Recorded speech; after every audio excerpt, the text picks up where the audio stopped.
तो hello friends, welcome to our channel Raj solution tips. तो आज আমি বলবো যে কিভাবে আপনার নতুন চ্যানেলের সাবস্ক্রাইবারকে বাড়িয়ে নেবেন, অর্থাৎ দ্রুত গতিতে কিভাবে সাবস্ক্রাইবার নিয়ে আসবেন তারই টিপস আজকে আপনাদের দেব। তো পুরো এই জিনিসটাকে বা ব্যাপারটাকে আমি যদি 5টা ভাগে ভাগ করি, তো আপনাদের 5টা টপিক আপনাদেরকে মনে রাখতে হবে, যেটি প্রয়োগ করলে আপনি কিন্তু সাবস্ক্রাইবার নিয়ে আসতে পারবেন খুবই দ্রুত। তো নম্বর 1 আমি যদি বলি শর্টস আপলোড, অর্থাৎ আপনি যদি ইউটিউব চ্যানেলে নতুন হয়ে থাকেন তো অবশ্যই আপনাকে অ্যাট ফার্স্ট যেটি ফোকাস করতে হবে যে শর্ট ভিডিও বেশি বেশি করে আপলোড করতে হবে। অর্থাৎ আপনি দেখবেন বর্তমানে শর্টস ভিডিও কিন্তু ভাইরাল বেশি হচ্ছে, লংয়ের থেকে কিন্তু শর্টস দ্রুত গতিতে ভাইরাল হয়। তো আপনাকে অবশ্যই ফোকাস করতে হবে বেশি বেশি করে শর্টস আপলোড, এবং শর্টস থেকেই কিন্তু আপনি দ্রুত সাবস্ক্রাইবার নিয়ে আসতে পারবেন, ভিউজ বাড়িয়ে নিতে পারবেন। নম্বর 2 আপলোড থাম্বনেল, অর্থাৎ ভিডিওর কিন্তু ফার্স্ট যেটা প্রত্যেক ক্রিয়েটরদের কিন্তু মনে রাখতে হবে যে থাম্বনেলটি আকর্ষণীয় করার জন্য, এবং থাম্বনেল যতটা আকর্ষণীয় করবেন তার সঙ্গে কিন্তু কন্টেন্টটাকে, অর্থাৎ ভিতরে যে কন্টেন্টটি রয়েছে সেটিকে অবশ্যই কিন্তু সামঞ্জস্য বজায় রাখবেন।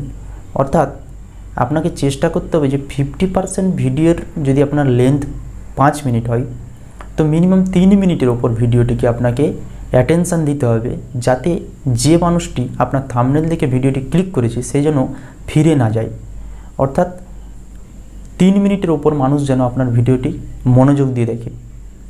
যদি এই কাজটি করতে পারেন, অর্থাৎ থাম্বনেলের সঙ্গে আপনি যদি কন্টেন্টটিকে বজায় রাখতে পারেন, ধরে রাখতে পারেন, তখন কিন্তু আপনার ইউটিউব রোবট কিন্তু একটি প্লাস অর্থাৎ পজিটিভ জিনিসটি দেখবে, যার মাধ্যমে কিন্তু বেশি বেশি করে আপনার রিচটাকে বাড়িয়ে দেবে। ফলে কিন্তু আপনি অতি সহজেই সাবস্ক্রাইবার কিন্তু নিয়ে আসতে পারবেন। আপনার ভিউজে যতক্ষণ না ভিউজ আসে, ভিডিওতে ভিউজ আসে, ততক্ষণ পর্যন্ত কি আপনি কিন্তু সাবস্ক্রাইবার কোনো মতেই নিয়ে আসতে পারবেন না। তো অবশ্যই আপনাকে চেষ্টা করতে হবে আকর্ষণীয় থাম্বনেল করার, এবং সঙ্গে সঙ্গে থাম্বনেলটি যেরকম করেছেন, অর্থাৎ যেই টপিকের করেছেন ভিডিওটিকে কিন্তু সেই টপিকের ধরে রাখার চেষ্টা করবেন। এবং নাম্বার 3 হ্যাশট্যাগের ব্যবহার। দেখুন, আমি যদি বলি আমার আজকের এই ভিডিওটি যে কীভাবে সাবস্ক্রাইবার বাড়াবেন, তো মানুষ কিন্তু আপনাকে আগে হ্যাশট্যাগটি ব্যবহার করতে হবে যে মানুষ এই ভিডিওটিকে কতভাবে সার্চ করে। অর্থাৎ দেখুন, কারো কারো মাইন্ডে আসে এই হ্যাশট্যাগ কীভাবে ব্যবহার করবেন। ধরুন সাপোজ সাবস্ক্রাইবার কীভাবে বাড়াবেন, অনেকে আবার সার্চ করে হাউ টু ইনক্রিজ সাবস্ক্রাইবার, আবার অনেকে সার্চ করে সাবস্ক্রাইবার কীভাবে বাড়াবো, আবার অনেকে মাইন্ডে আসে সাবস্ক্রাইবার দ্রুত গতিতে কীভাবে নিয়ে আসবো। তো এই রকম আপনার নিজের আইকিউ থেকে আপনাকে কিন্তু এই হ্যাশট্যাগুলি তৈরি করে আপনাকে দিতে হবে, যার ফলে মানুষের ভাবনার সঙ্গে আপনার ভাবনার যেন অনেকটা মিল হয়। ফলে ওই লেখাগুলো সার্চ করলে আপনার ভিডিও কিন্তু টপিকে আসবে, ভিউজ বাড়বে, এবং সেখান থেকে আপনি কিন্তু সাবস্ক্রাইবার পেয়ে যাবেন। নম্বর 4 ট্রেন্ডিং টপিক, অর্থাৎ ইউটিউবে দেখবেন ট্রেন্ডিং টপিকে কিছু ভিডিও চলে। যেমন আমি যদি এখনকার লক্ষ্য করি ক্রিশ্চিয়ানো রোনাল্ডো, যার একদিনে ভিউজ এসছে 20 মিলিয়ন প্রায়। তো এটি একটি ট্রেন্ডিং টপিকের ভিডিও। তো আপনাকে চেষ্টা করতে হবে ওই ট্রেন্ডিং টপিকের কিছু ভিডিও তৈরি করার বা হ্যাশট্যাগ দেওয়ার।